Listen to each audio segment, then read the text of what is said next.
পহেলা বৈশাখ উপলক্ষে মঙ্গল শোভাযাত্রার নামে যা হচ্ছে, অন্তত এটা কখনো সে আবহমানকাল থেকে চলে আসা বাংলাদেশের মানুষের মধ্য থেকে গড়ে ওঠা বেড়ে ওঠা কোনো কৃষ্টি বা কালচার না। পহেলা বৈশাখের মঙ্গল শোভাযাত্রাকে ঘিরে যত আয়োজন হয়ে থাকে, বিশেষ করে মঙ্গল শোভাযাত্রা যে বিভিন্ন প্রাণীর মুখোশ এবং বিভিন্ন রকমের প্রাণীর ভাস্কর্য এটা নিয়ে যে র্যালি বের করা হয়ে থাকে, খুব সচেতনভাবে আপনি লক্ষ্য করলে দেখতে পাবেন এখানে পেঁচা, ইঁদুর, হাঁস, ময়ূর এমন কিছু প্রাণীর মুখোশ সেখানে খুবই পরিকল্পিতভাবে ব্যবহার করা হয়, প্রদর্শন করা হয়, যেগুলো একটা বিশেষ ধর্মের মানুষের ধর্মীয় বিশ্বাসের সাথে সংশ্লিষ্ট। দেশীয় সংস্কৃতি হিসাবে পহেলা বৈশাখ উদযাপনের শরীরী দৃষ্টিকোণ ব্যাখ্যা করবেন প্লিজ। দেখুন, ইসলামে একজন মানুষকে বেঁচে থাকার জন্য আনন্দ, বিনোদন এবং সাংস্কৃতিক যে আয়োজন আছে সেগুলোকে ইসলাম মৌলিকভাবে নিষেধ করে না, বরং পৃথিবীর যে কোনো দেশের যে কোনো অঞ্চলের মানুষের নিজস্ব যে সংস্কৃতি আছে, নিজস্ব যে কৃষ্টি কালচার আছে, এই সমস্ত কৃষ্টি কালচার, আনন্দ, বিনোদন, সংস্কৃতি এগুলোর কোনোটা যদি কোরআন এবং হাদিসের সাথে মৌলিকভাবে কোনো সাংঘর্ষিক কিছু এগুলোতে না থাকে, তাহলে শরিয়া সেগুলোকে অনুমোদন করে, নিষেধ করে না। যেমন আমাদের নবী করিম সাল্লাল্লাহু আলাইহি সাল্লাম মক্কায় এবং মদিনায় তার এই উভয় জীবনে মক্কার এবং মদিনার মানুষদের আবহমান কাল থেকে চলে আসা অনেক কৃষ্টি কালচার আছে যেগুলোকে তিনি অস্বীকার করেননি, যেগুলোর সাথে কোরআন এবং হাদিসের কোনো সংঘর্ষ নেই। আর যদি কোনোটার কোরআন এবং হাদিসের কোনো বিশেষ নির্দেশনা, নীতিমালা, প্রিন্সিপালস এর কোনো সাংঘর্ষিকতা তিনি দেখতে পেয়েছেন, তাহলে সেটাকে তিনি নিষেধ করেছেন। আরবের মানুষের বহু কৃষ্টি কালচারকে নবী করিম সাল্লাল্লাহু আলাইহি সাল্লাম মৌন সম্মতির মাধ্যমে অনুমোদন করেছেন, কারণ সেগুলোর সাথে কোরআন হাদিসের কোনো সাংঘর্ষিকতা পাওয়া যায়নি। আমাদের দেশে এরকম অনেক কৃষ্টি কালচার গ্রাম বাংলায় ছিল, এখনও অনেকগুলো আছে। যেমন একটা অত্যন্ত পরিচিত উৎসব, একটা সংস্কৃতি আমাদের সমাজের গ্রাম বাংলার ছিল, সেটা হলো নবান্ন উৎসব।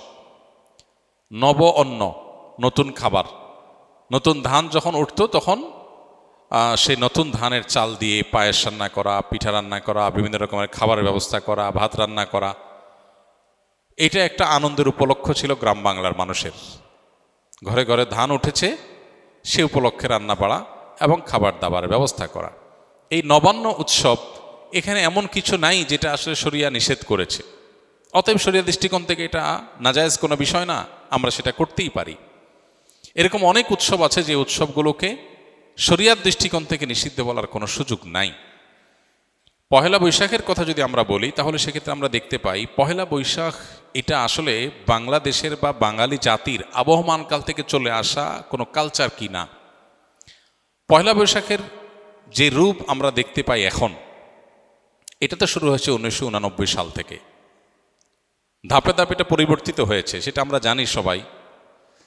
বাট এটার একেবারে প্রাচীন রূপ যদি আমরা দেখি পহেলা বৈশাখের, তাহলে দেখতে পাই পহেলা বৈশাখ উপলক্ষে মূলত জমিদারি প্রথা যখন চালু ছিল এ অঞ্চলে, তখন জমিদাররা বছরের যে খাজনা নিত কৃষকদের কাছ থেকে, এই খাজনা তোলার শেষে বছরের প্রথম দিনে তারা এই পহেলা বৈশাখে তারা একটু মিষ্টি মন্ডা প্রজাদেরকে খাওয়াতো।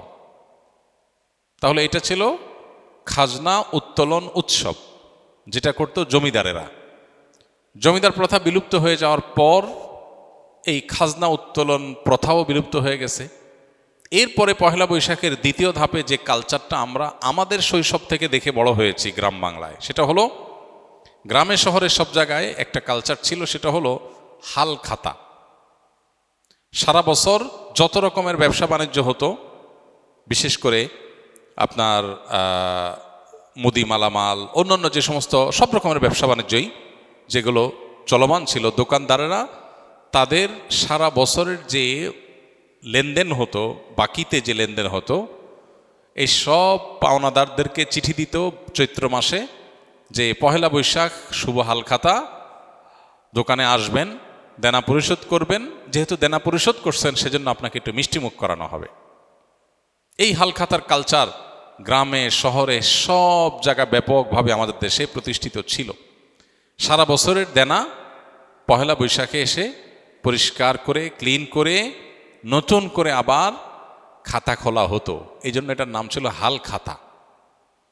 এই হাল খাতা হলো পহেলা বৈশাখের দ্বিতীয় ধাপের সংস্কৃতি বাংলাদেশের মানুষের বা বাঙালির।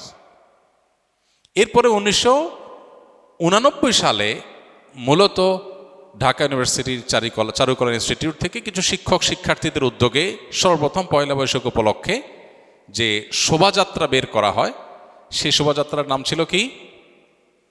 আনন্দ শোভাযাত্রা। কিছুদিনের মধ্যেই সেটার নাম পরিবর্তন হয়ে গেল মঙ্গল শোভাযাত্রা। তারপরে আবার সেটা পরিবর্তিত হয়ে এখন বৈশাখী শোভাযাত্রা বা অন্য কোনো নাম পর্যন্ত হয়তো এসে ঠেকেছে। এই যে মঙ্গল শোভাযাত্রা, যেটি পহেলা বৈশাখ উপলক্ষে দীর্ঘ বেশ অনেক বছর যাবৎ খুব ঘটা করে প্রতিপালিত হয়েছে আমাদের সমাজে, এটা প্রথম কথা হলো বাংলাদেশের মানুষের বা বাঙালি জাতির আবহমান কাল থেকে চলে আসা কোনো কালচার না। কৃষ্টি বা কালচার কোনো কলেজ বিশ্ববিদ্যালয় থেকে পরিকল্পিতভাবে নোট লেখে একদম সাজিয়ে গুছিয়ে কোনো কৃষ্টি বা কালচার এভাবে শুরু হয় না।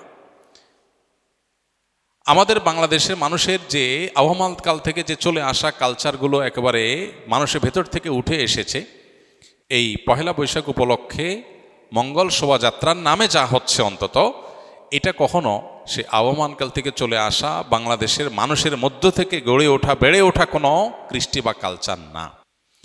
এটা হলো প্রথম কথা। দ্বিতীয় কথা হলো যে এই পহেলা বৈশাখের মঙ্গল শোভাযাত্রাকে ঘিরে যত আয়োজন হয়ে থাকে, বিশেষ করে মঙ্গল শোভাযাত্রা যে বিভিন্ন প্রাণীর মুখোশ এবং বিভিন্ন রকমের প্রাণীর ভাস্কর্য এটা নিয়ে যে র্যালি বের করা হয়ে থাকে, খুব সচেতনভাবে আপনি লক্ষ্য করলে দেখতে পাবেন এখানে পেঁচা, ইঁদুর, হাঁস, ময়ূর এমন কিছু প্রাণীর মুখোশ সেখানে খুবই পরিকল্পিতভাবে ব্যবহার করা হয়, প্রদর্শন করা হয়, যেগুলো একটা বিশেষ ধর্মের মানুষের ধর্মীয় বিশ্বাসের সাথে সংশ্লিষ্ট, যেগুলোর অনেকগুলোই হিন্দুদের বিভিন্ন দেবতার বাহন হিসাবে হিন্দু ধর্মে এটি প্রতিষ্ঠিত। এবং এই যে শোভাযাত্রা হয়ে থাকে, এই শোভাযাত্রার আয়োজক চারুকলা ইনস্টিটিউট সংশ্লিষ্ট শিক্ষকবৃন্দ, ব্যক্তিবর্গ বিভিন্ন সময়ে যে সমস্ত বক্তব্য পত্রপত্রিকা দিয়েছেন, আপনি এখনও গুগল করলে, অনলাইনে সার্চ করলে আপনি দেখতে পাবেন যে তারা স্পষ্ট করে বলেছেন মঙ্গল শোভাযাত্রাটা হলো মঙ্গলের উদ্দেশ্যে যাত্রা। মানে এই যাত্রা কেন হচ্ছে? যাতে করে মঙ্গল আসে। তো একজন ঈমানদার তিনি মঙ্গল আসার জন্য দোয়া করবেন আল্লাহর কাছে, আর চেষ্টা করবেন, পরিশ্রম করবেন। প্রতিদিন প্রতি ওয়াক্ত নামাজে আল্লাহ আমাদেরকে মুয়াজ্জিনের মাধ্যমে ডাক দিচ্ছেন, হাইয়া আলাস সালাহ হাইয়া আলাল ফালাহ, মঙ্গলের পথে আসো।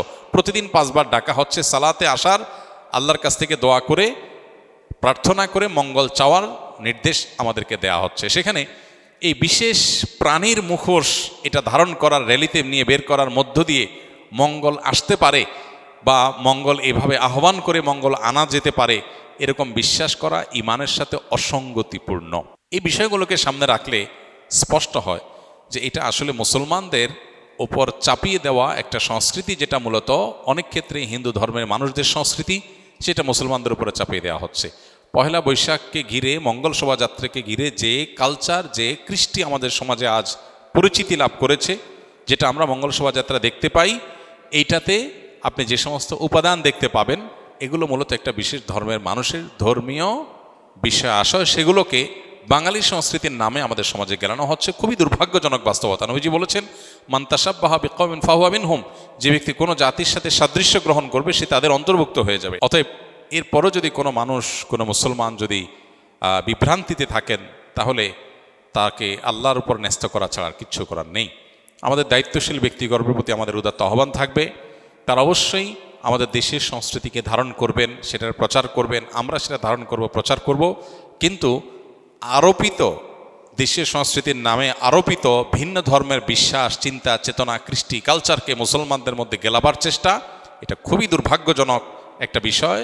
এটা বন্ধ হওয়া উচিত এবং এটার ব্যাপারে আমাদের সচেতন হওয়া উচিত। আল্লাহ আমাদের সচেতন থাকার তৌফিক দান করুন।